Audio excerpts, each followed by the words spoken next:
আসসালামু আলাইকুম। আপনারা আমাকে এবং আমাদের নেতাদেরকে প্রায় জিজ্ঞেস করেন যে ম্যাডাম কবে ফিরবেন। আজকে সেই কথাটা বলার জন্যই আপনাদের সামনে উপস্থিত হয়েছি। আল্লাহর অশেষ রহমতে 4 মাস ম্যাডাম যুক্তরাজ্যে প্রথমে একটি হাসপাতালে চিকিৎসা নিয়েছেন এবং সেখানকার চিকিৎসার পরামর্শ অনুযায়ী তিনি বাসায় গিয়ে চিকিৎসা আবার কন্টিনিউ করেছেন। সেটা হচ্ছে আমাদের ভারপ্রাপ্ত চেয়ারম্যান জনাব তারেক রহমান সাহেব তার পুত্রের বাসায়, এবং প্রতিদিন তার অবস্থার উন্নতি হয়েছে। একদিকে আপনার বিশেষ করে পারিবারিক পরিবেশে এবং একই সঙ্গে পরীক্ষা নিরীক্ষার মধ্য দিয়ে তার কিছুটা উন্নত চিকিৎসার মধ্য দিয়ে তিনি আল্লাহর অশেষ রহমতে আগের চাইতে অনেক সুস্থ বোধ করছেন। সেই কারণেই তিনি সিদ্ধান্ত নিয়েছেন যে তিনি এখন দেশে ফিরে আসবেন। আপনারা সবাই জানেন যে এই এশিয়ার উপমহাদেশের ও এশিয়া মহাদেশের নারী নেত্রীদের মধ্যে গণতন্ত্রের জন্য যে দু একজন সবচেয়ে বেশি ত্যাগ স্বীকার করেছেন এবং সবচেয়ে বেশি নির্যাতিত হয়েছেন, নিপীড়িত হয়েছেন, কারা নির্যাতিত হয়েছেন, আমাদের দেশনেত্রী বেগম খালেদা জিয়া তাদের মধ্যে অন্যতম। এবং তিনি কখনোই অন্যায়ের কাছে, বিশেষ করে ফ্যাসিবাদের কাছে মাথা নত করেননি। ইতিপূর্বে আপনারা জানেন 1971 সালের স্বাধীনতা যুদ্ধের সময় এই দেশনেত্রী বেগম খালেদা জিয়া তিনি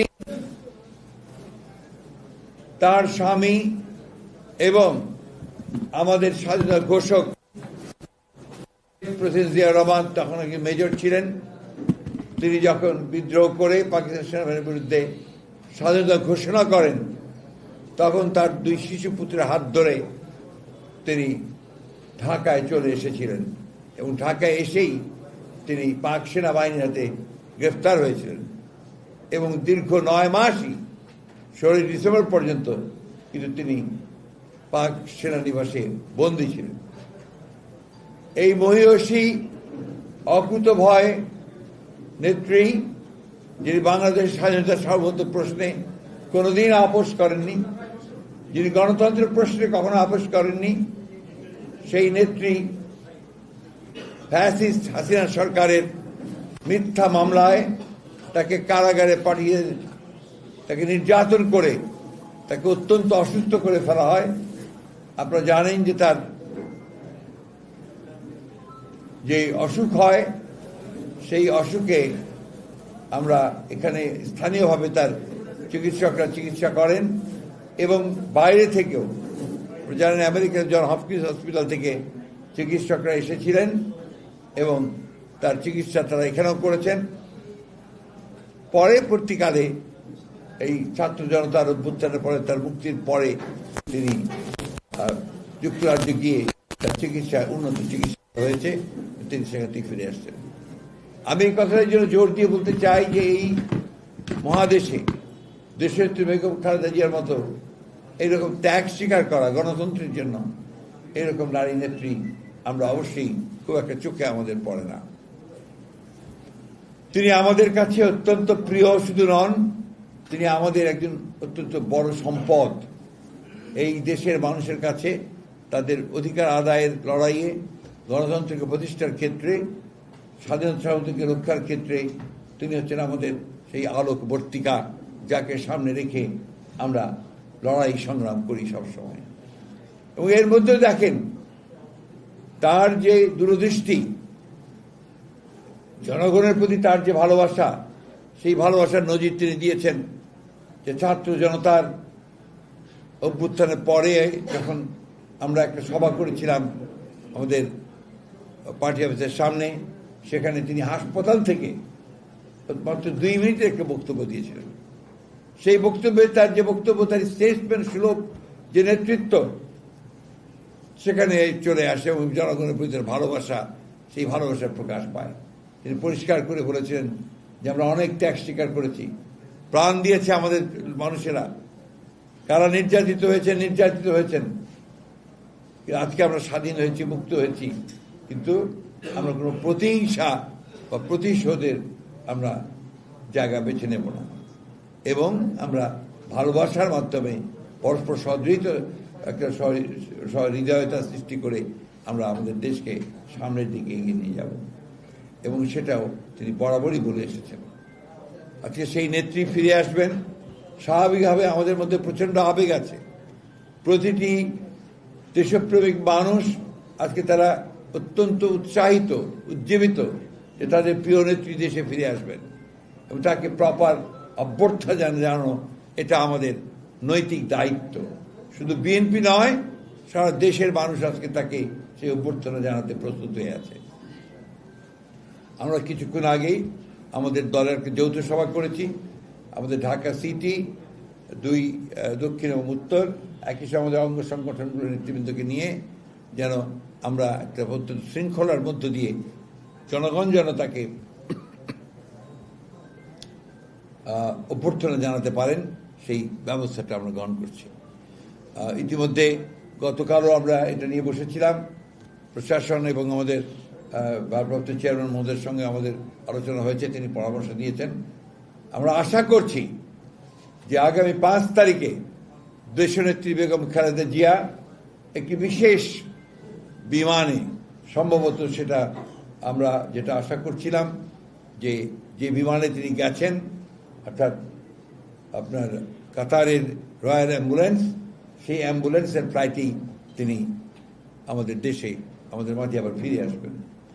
সময়টা আমরা নিশ্চিত করে বলতে পারছি না, কারণ এই সময়টা নির্ভর করবে আপনার বিভিন্ন বিষয়ের উপরে। এটা যদি আজকে রাত্রের মধ্যে আমরা নিশ্চিত হই, নাহলে কাল হই, যখনই আমরা নিশ্চিত হব আমরা আবার আপনার গণমাধ্যমের মাধ্যমে সেটাকে জনগণের কাছে পৌঁছে দেবো, আপনাদের সকলের কাছে পৌঁছে দেবো। কিন্তু আমাদের দলীয় নেতাকর্মীদের কাছে আমাদের আবেদন থাকবে যে তারা অত্যন্ত শৃঙ্খলা সহকারে রাস্তার 2 ধারে কোনো যানজট সৃষ্টি না করে তারা তাদের নেত্রীকে, এই মহান নেত্রীকে তারা অভ্যর্থনা জানাবেন। আমরা যেটা সাজেস্ট করেছি যে এক হাতে জাতীয় পতাকা, আরেক হাতে দলীয় পতাকা দিয়ে আমরা তাকে অভ্যর্থনা জানাবো। এটা হচ্ছে আমাদের সিদ্ধান্ত, এবং আমাদের নেতৃবর্গ দায়িত্ব নিয়েছেন যে তারা শৃঙ্খলার মধ্য দিয়ে এই অভ্যর্থনা যেন আমরা দিতে পারি সে ব্যবস্থা তারা নিশ্চিত করবেন। জনগণের কাছে আমাদের আহ্বান থাকবে যে এই ফ্লাইটটি আসার পরে বা আগে তারা যেন যে এলিভেটেড এক্সপ্রেসওয়ে যেটা আছে সেই পথটি যেন তারা নেওয়ার চেষ্টা করেন, অর্থাৎ বিমানবন্দর থেকে কাকরি পর্যন্ত সেই জায়গাটা যেন তারা মানে মেইন নিচে যে রাস্তা আছে সেটাকে অ্যাভয়েড করে তারা এলিভেটেড এক্সপ্রেসওয়েটাকে যেন নেওয়ার ব্যবস্থা করেন। এটা তাদের কাছে আমাদের অনুরোধ থাকবে। আমার বিশ্বাস এইভাবে জনগণ সম্পূর্ণভাবে সহযোগিতা করবেন, এবং তারা তাদের প্রিয় নেত্রীকে রিসিভ করার জন্য তারা সব রকম ব্যবস্থা নেবেন। আমি দলীয় নেতাকর্মীদেরকে অনুরোধ করব যে ঠিক যেভাবে আমরা আলাপ করেছি সেইভাবে যেন আমরা আমাদের কাজগুলো করতে পারি, কোনো শৃঙ্খলা যখন নষ্ট না হয় সে বিষয়টা আমরা যেন নিশ্চিত করতে পারি। আপনাদের সকলকে ধন্যবাদ। বিশেষ করে আমি সাংবাদিক ভাইদেরকে বলবো যে আপনারা সবসময় সহযোগিতা করেছেন। এই দিনও অনুরোধ করব যে আপনাদের গাড়ি ঘোড়াগুলো নিয়ে ওই যে সামনে গিয়ে আপনারা কাভার করার চেষ্টা করেন, তাতে করে আগে আমাদের অনেক সময় দেখা যায় যে আমাদের লোকজন আপনার ম্যাডামের গাড়ির সামনে দাঁড়িয়ে হাঁটতে শুরু করে। That creates A real problem. আমি কথা এই জন্য বারবার করে বলছি যে উনি আসবেন প্রায় 7-8 ঘন্টা 10 ঘন্টা ফ্লাইটে আসবেন, আসার পরে তারপরে আবার বাসায় ফিরতে যদি ওনার 4-5 ঘন্টা লাগে তাহলে রাস্তায় অসুস্থ হয়ে পড়বেন। সুতরাং আমাদের উচিত হবে যে তাকে যত দ্রুত সম্ভব বিমানবন্দর থেকে তিনি যেন বাসায় যেতে পারেন সেটাকে নিশ্চিত করা। সবাই ঠিক আছে তো? আমাদের কর্মী ভাইরা, সংবাদ ভাইরা, এনি কোশ্চেন কি বলেন বলেন বলেন বলেন।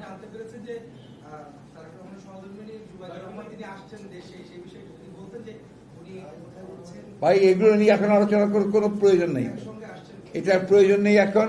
এখন যেটা আসছে যে ওনারা আসছেন, আপনারা শুনেছেন, পত্রপত্রিকায় দেখেছেন যে আমাদের দেশনেত্রী বেগম খালেদা জিয়ার সঙ্গে তার 2 পুত্রবধূ তারাও আপনারা আসছেন, একই সঙ্গে তারাও আসবেন। সুতরাং এটা আপনারা এদের মধ্যেই দিয়েছেন। আপনি বুঝতে পারবেন।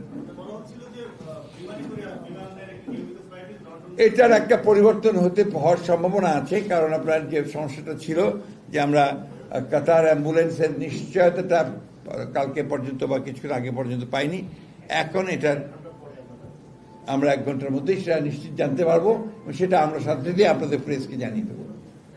ঠিক আছে, থ্যাংক ইউ। আপনার এমনি তো আমরা যেটা টাইমটা আপনার ঠিক করা হয়েছিল যে আপনার বিমানের ফ্লাইটে আমরা সব কিছু রেডি করে ফেলেছিলাম, তো বিমানেরটা 11টা ছিল, দুপুর 11টা। সেটা এখন নির্ভর করবে যে আপনার কাতার অ্যাম্বুলেন্সে কখন আসবে, সেটা আপনাদেরকে প্রপারলি সকলকে ফোন করে করে জানিয়ে দেওয়া হবে। ঠিক আছে, প্রেস রিলিজ দেওয়া হবে সবখানে। Thank you very much.